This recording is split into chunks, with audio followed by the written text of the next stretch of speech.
Good morning, students. In the previous class, I had taught you about the changes, especially the physical changes and the chemical changes. Today, I am going to start a new chapter, elements, compounds and mixtures. We will see what are elements, compounds and mixture. In this chapter, you will learn especially the elements, compounds and mixtures, their brief explanation, separation of components of a mixture, emphasis on the principle of separation. That means how can we separate the components of a mixture. Let us see one by one. Students, we know about the matter. Anything which has mass and occupy a space is called matter. In this sense, all the things that we see and some of the things like air that we not see, that is matter because it occupy a space. Matter can be classified as pure substances and impure substances, that is called mixtures. Further, pure substances are classified as elements and compounds. On the other hand, mixtures are classified as homogeneous mixture and heterogeneous mixture. Later on, elements are classified as metals, non-metals, metalloids and inert gases or noble gases. On the other hand, compounds, on the basis of their origin, they can be classified as inorganic compounds and organic compound. Now let us see each term one by one. Matter. Anything which has mass and occupies a space is called matter. Some of the examples are air, water, table, chair, and we also are the matter because we occupy a space and we have mass. Next one, the pure substances. Pure substances, as the matter is classified as pure substances and impure substances. What is pure substances? They are the substances made up of same type of molecules. They are the substances made up of same types of molecules and they have the characteristic, they have a definite chemical composition and definite physical and chemical properties. Some of the examples of pure substances are elements and compounds. Elements such as gold, silver and compounds such as water and common salt. Mixtures. They are the substances made up of two or more pure substances mixed together in any proportion. That means when two or more substances mixed together but they are mixed in any proportion, then they are called the mixtures. They don't have any definite set of property. That means they have the different property. Some examples of mixtures are air, seawater, sugar water solution. They are the mixtures.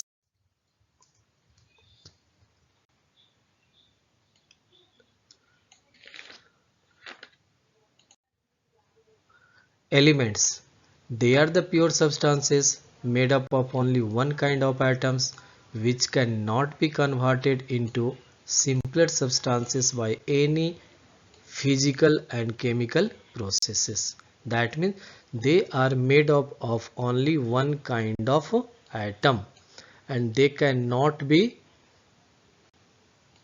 broken into simpler substances. Some examples are iron, gold, silver, oxygen and many more.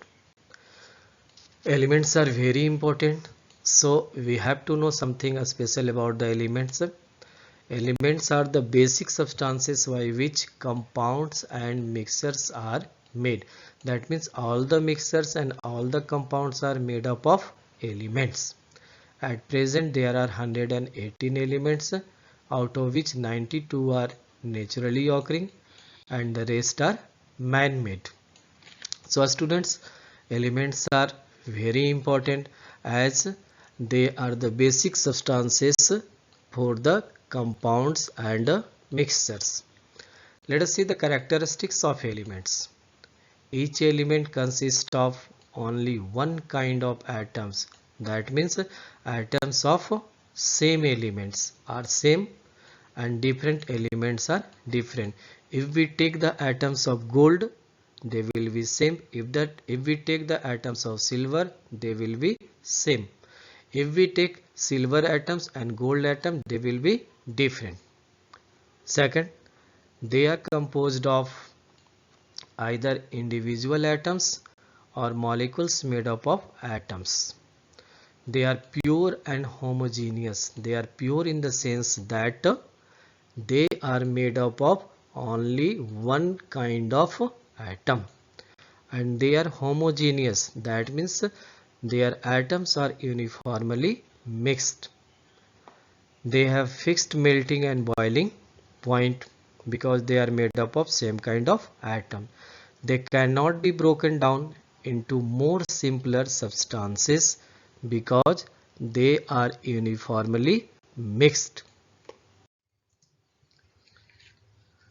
Let us see the classification of elements. Elements can be classified as metals, non-metals, metallites and noble gases. Let us see what are the metals. Most of the metals are solid.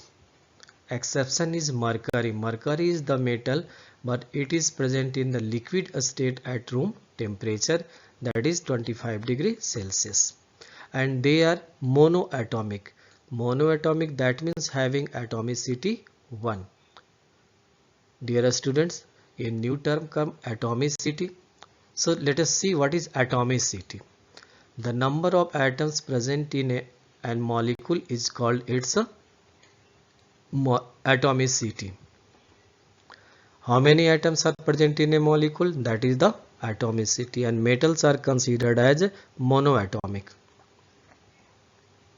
Non-metals, they exist in all three physical states, that is solid state, liquid state and the gaseous state. There are only 11 in number excluding the noble gases. Some examples are oxygen, O2, hydrogen, H2. They are mostly diatomic. That means one molecule of oxygen contains 2 atoms. One molecule of hydrogen contains 2 atoms. Phosphorus, one molecule of phosphorus contains 4 atoms, so it is tetraatomic. One molecule of sulfur contains 8 atoms, so it is octaatomic. Similarly, one molecule of ozone contains 3 atoms. Bromine, it is the only non-metal found in the liquid state at the room temperature. Metallites, they are the monoatomic elements showing some of the properties of metals and some of the non-metals. That means they show some of the properties of metals and some of the properties of non-metal. They have the properties of both. They are hard solid, and some of the examples are boron, B, silicon, arsenic, germanium. Inert or noble gases, they are the monoatomic gases which do not react chemically with other elements or compounds. They are only 6 in number. They are helium, neon, argon, krypton, xenon and radon. So dear students, today I had explained you about the matter and its classification, elements, characteristics of elements, and now what you have to do, you will write each term mentioned above in your classwork notebook, and you will learn and write table 3.1 and 3.2 in the homework notebook, and you will memorize it. Thank you. Have a nice day.